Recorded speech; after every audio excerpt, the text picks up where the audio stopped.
Welcome back to another Joe Mullally sharing space.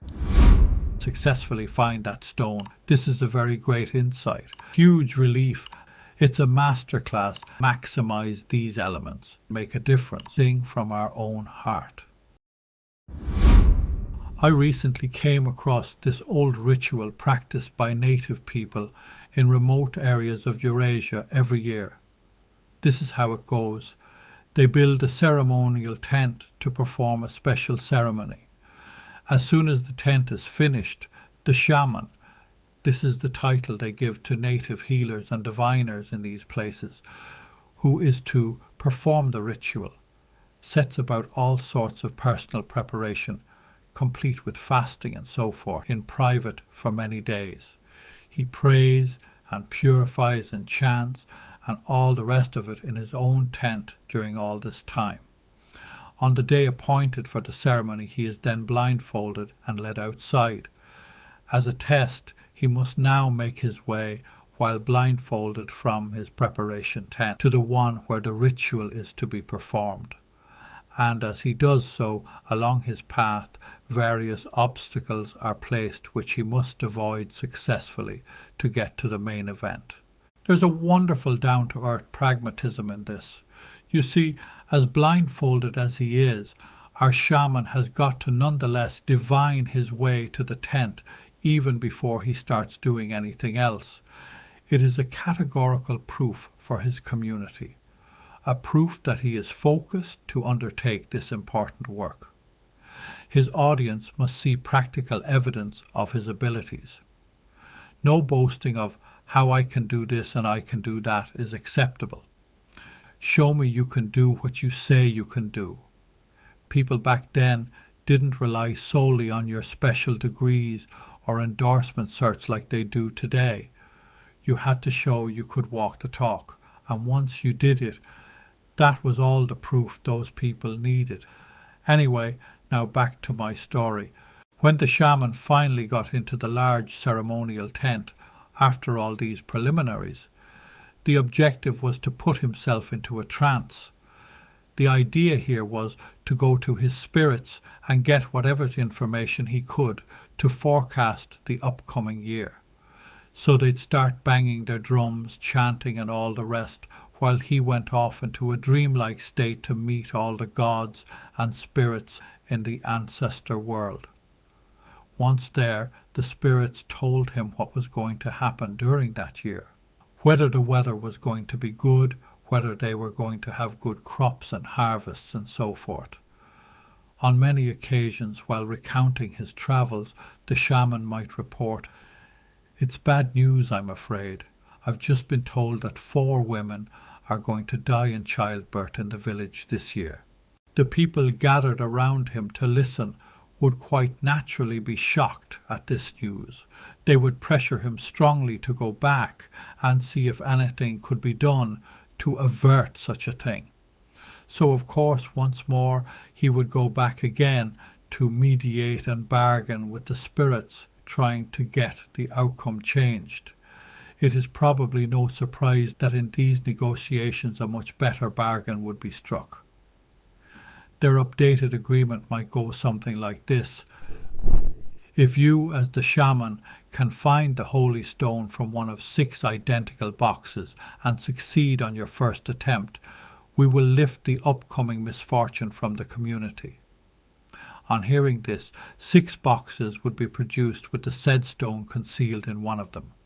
While everyone watched, he would go over them with his rattle and successfully find that stone on his first attempt. The huge relief and jubilation generated in all those present would be enormous. Wow, thank the gods for that. We've been saved from misfortune, at least for another year. Nowadays, so many scientifically minded people look on that type of thing as complete mumbo-jumbo and nonsense. They lose the chance to reconnect and explore the rich traditional wisdom hidden in these ancestral cultures. Perhaps deep down, they're afraid of reviving some lost longing deep in the heart. Perhaps they're afraid they might uncover something that speaks of their own primitive nature. Maybe they think they know it all or can find everything they need in their books and graphs and equations. Whatever the reason, they are losing out on so much. Deep inside us all is a desire to come home to ourselves, to relax and be natural, to sing from our own heart. Added to this is the fact that most human psychology as practiced today was well known to these native cultures. Yes, we may well have new terms for it now, but the principles always stay the same. In any event, if we look at this ceremony in detail, a number of things are insightful. Firstly, they knew the future is not as yet predetermined. This is a very great insight. Even though a certain amount of the future is already shaping into formation, much of it is still fluid too. This is at the basis of our modern notions of free choice, and we see it at work in every creative process, from producing a painting to building a house. Every builder knows how building a house is a fluid process. It's most certainly not predetermined. Their first-time client, on the other hand, may be completely oblivious to this. Rare is the floor plan that sails through completely unaltered, and rare is the builder who hasn't made more money in the process. See too how the shaman here lifts confidence and optimism by working on people's beliefs. It's a masterclass any top-ranking salesman or preacher would be proud of. The palpable relief in his audience when he finds the stone is so powerful it lifts a weight off of the entire group's shoulders. It makes such a strong impression that if there are doubters in the room, they'll be lifted by the optimism of the group. This is a very supportive strategy, one which can deliver real effects in real life circumstances. For instance, if 4 months down the road a woman from that village is in a very difficult childbirth, she'll remember that ceremony and it will give her more strength.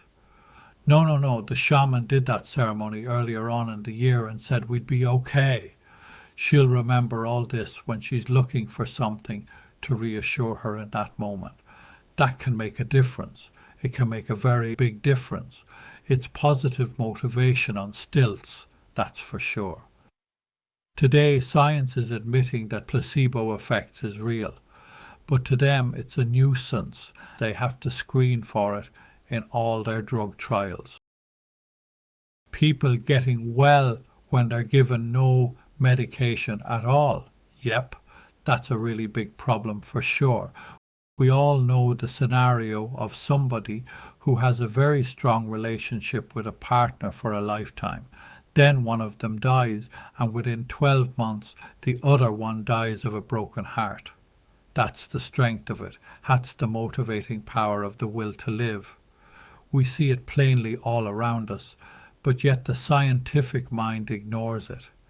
Shamans and traditional healers in all cultures, on the other hand, study it deeply and use it to the maximum. While we're on the subject, there's always this intriguing dynamic about any prediction. If something happens for somebody after you predict it and share it with them, is that because you foresaw the event, or did your predicting it of itself predetermine it for them? Traditional people recognize that both these factors are at play and create ways to use each one to their advantage. If you take the time to research their traditions, they'll teach you new ways to maximize these elements in your life too.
We invite you to listen to the video again as often as you wish.